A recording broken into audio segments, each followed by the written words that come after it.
नमस्ते प्यारे विद्यार्थियों, आप सबको स्टडी मैथ यूट्यूब चैनल में आप सबका हार्दिक स्वागत है। अभिनंदन। मैं लेके आया हूँ सामान्य गणित, जो बहुत ही आसान तरीके से। तो अपन के जो इस वीडियो के अंदर अपन पढ़ेंगे कि गुणा के बारे में चर्चा करेंगे कि दो अंकों का गुणा कैसे किया जाता है। तो आज की जो अपनी हेडिंग रहेगी वो रहेगी गुणा।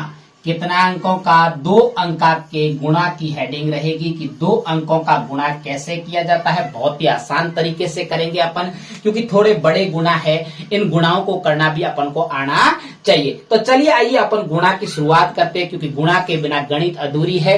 क्योंकि गुणा अगर आपको नहीं आएगा तो आप गणित के अंदर प्रश्नों को सही तरीके से हल नहीं कर पाओगे, क्योंकि गुणा गणित के लिए अति आवश्यक है। तो चलिए आइए गुणा की शुरुआत करते हैं। अपन दो अंकों के गुणा करते हैं, कैसे किया जाता है। तो जब भी गुणा की बात आती है तो ऊपर आपको कुछ बड़ी संख्या हो चाहे छोटी संख्या हो, कैसी भी दे रखी हो, उसके नीचे कुछ संख्या दे रखी होती है या कुछ अंक दे रखे होते हैं। उन अंकों का हमेशा, जो नीचे वाले अंक होते हैं, उन अंकों का हमेशा अपन को गुणा का पता लगाया जाता है कि कितने अंकों का गुणा है। तो हमारे को पीछे से गिनना है कि एक और दो अंकों से मिलकर ये गुणा बना है। तो अपन इसको कहेंगे कि दो अंकों का गुणा। कितने अंकों का कहेंगे इसको अपन कहेंगे दो अंकों का गुणा। क्या कहेंगे? दो अंकों का गुणा। तो ये दो अंकों का जो गुणा है वो अपन को अब आज करेंगे। तो गुणा की भी जब शुरुआत की जाती है तो इकाई के अंक की तरफ से हमेशा शुरू किया जाता है। तो देखो, नीचे वाली संख्या का हमेशा क्या बोला जाता है? पहाड़ा बोला जाता है। और ऊपर की संख्या जितनी दे रखी है या ऊपर का प्रत्येक अंक, जो प्रत्येक अंक दे रखा, उन अंकों के जितना दे रखा उतनी बार अपन को पहाड़ा बोल के लिखना है। तो चलिए आइए शुरुआत करते हैं। तो 3 का पहाड़ा बोलना है 3 बार। तो 3 एकम 3, 3 दूनी 6 और 3 तिया कितना होता है? 9 होता है। तो अपन को इसके नीचे लिखना है 9। उसके बाद में इस अंक का पूरा अपन को गुणा करने के बाद में अगले वाले अंक की क्रम से शुरुआत करेंगे। तो इस 3 का पहाड़ा 2 बार बोलेंगे तो 3 एकम 3, 3 दूनी कितना होता है? 6। उसके बाद में 3 का पहाड़ा 4 बार बोलेंगे। 3 एकम 3, 3 दूनी 6, 3 तिया 9 और 3 चौके कितना होता है? 12। अब 12 आ गए तो इसके अंदर डबल अंक आ गए। तो एक अंक मैंने पहले भी कहा था हासिल के रूप में अगले वाले अंक के ऊपर जाएगा। उसके बाद में देखिए, 3 का पहाड़ा 3 बार बोलेंगे तो 3 तिया 9 और एक हासिल आपको साथ में ऐड करना जरूरी है, क्योंकि कई बच्चे अक्सर क्या करते हैं, यहीं पे गलती करते हैं। बच्चे अक्सर गलती कहां करते हैं कि 3 और 3 को गुणा तो आपस में कर लिया, लेकिन हासिल लगाई हुई थी उसको ऐड करना या जोड़ना भूल गया। तो आपको भूलना नहीं, अगर भूल गए तो ये गुणा गलत हो जाएगा। तो ये तो एक अंक का गुणा हुआ। दूसरे अंक का जब भी गुणा की शुरुआत करते हो तो आपको इकाई के अंक के नीचे क्या लगाना पड़ेगा?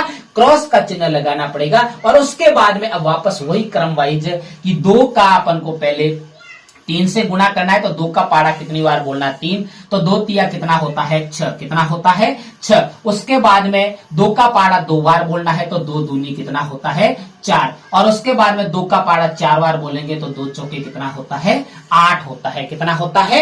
8। उसके बाद में 2 का 3 से गुणा करेंगे तो 2 तिया कितना होता है? 6। लेकिन यहाँ पे हासिल को ऐड मत करना, क्योंकि ये तो पहले वाले की थी, अब की हासिल नहीं। अक्सर बच्चे क्या इसको डबल बार काउंट कर लेते हैं या इसको जोड़ लेते हैं, तो आपका आंसर गलत हो जाएगा। तो ये तो अपन को अब जो गुणा चल रहा है, इस संख्या में अगर कोई हासिल लगी हुई होती तो अपन को जोड़ना पड़ता, अन्यथा नहीं। अब दोनों अंकों के गुणा हो गए हैं तो अपन को यहाँ पे एक लाइन खींचना है और यहाँ पे इसको जोड़ करना है। क्या करना है?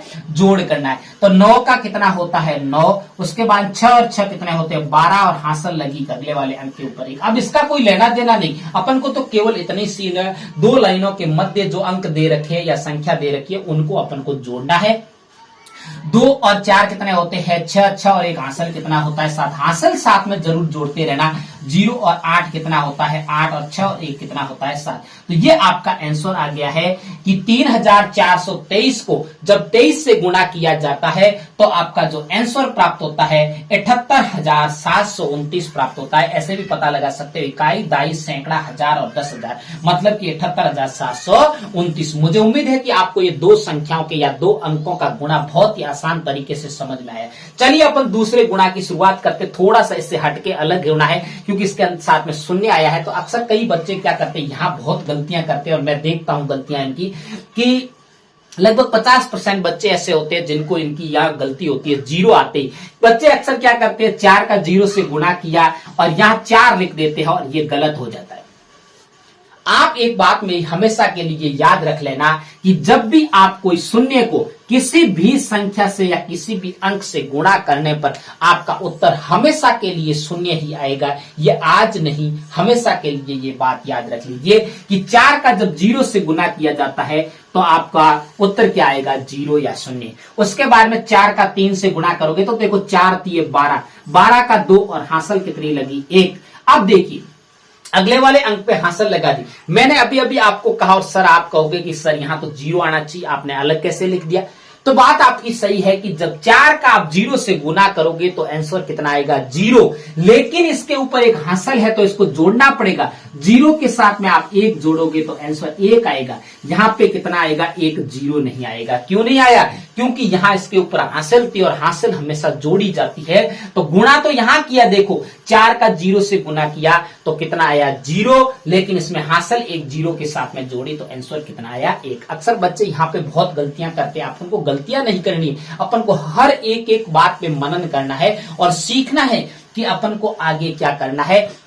अब देखिए अगला आपको देखिए क्या करना है, आपको 4 का किसे गुणा करना है, 5 से गुणा करना है। तो 4 का 5 से गुणा करें तो 5 चौके 20, तो 20 का 20 क्यों लिखा, क्योंकि आगे कोई अंक नहीं है। हासिल कब लगती है, जब कोई आगे अंक होता है। चलिए उसका एक से दूसरे अंक का गुणा करने के लिए इकाई के अंक के नीचे क्या लगाना है, क्रॉस का चिन्ह। तो आप देखिए आपको क्या करना है, 2 का गुणा 0 से करोगे तो आंसर अभी अभी मैंने बताया 0 आएगा, क्योंकि इसके ऊपर तो कोई हासिल है ही नहीं। उसके बाद में देखिए जब 2 का 3 से गुणा करेंगे तो 2 3 कितना होता है, 6। और 2 का 0 से करेंगे तो कितना आएगा, 0। अब ये हासिल पहले वाली है, ये ऐड मत कर देना यहाँ पे, क्योंकि अभी नई हासिल नहीं लगी है, ये पुराने वाली हासिल थी, इसीलिए 2 का 0 से गुणा किया तो उत्तर 0 है। ये तो पिछले वाले 4 का अपन जब इसकी गणना कर रहे थे तब की हासिल है, नए वाले 2 की हासिल नहीं है, इसीलिए जिस यहाँ पे 0 आया। और 2 का 5 से गुणा करोगे तो 5 दूनी 10, और 10 का 10 क्यों लिखा, क्योंकि आगे कोई अंक नहीं है। डबल अंक आते ही हमेशा कई बच्चे अक्सर मेरे को पूछते हैं कि सर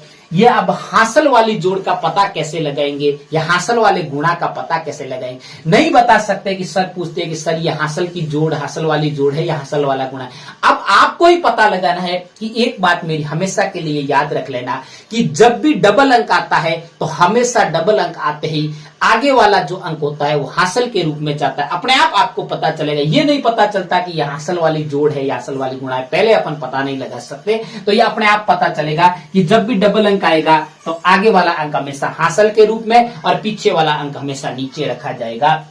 अब अपन को जोड़ करनी है, 0 का 0, 2 और 0 कितना होता है, 2, 6 और 1 कितना होता है, 7। 0 का 0, 2 और 0 2 होता है और 1 का 1। बहुत ही आसान तरीके से। तो 5030 को जब 24 से गुणा करेंगे तो आपके पास में आंसर आया है, देखो इकाई दाई सैकड़ा हजार 10,000 लाख, मतलब 1,20,720 आंसर आया है। कितना आया है, आंसर आया है। तो मुझे उम्मीद है कि आप सबको मेरे पढ़ाने का तरीका अगर अच्छा लगे तो मेरे चैनल को सब्सक्राइब करना और आगे अपने प्यारे प्यारे मित्रों को शेयर करते रहना। आज अपना एक बहुत ही इंपॉर्टेंट डे है जो टीचर्स डे। इन टीचर्स डे पर आप सबको मेरी तरफ से हार्दिक शुभकामनाएं।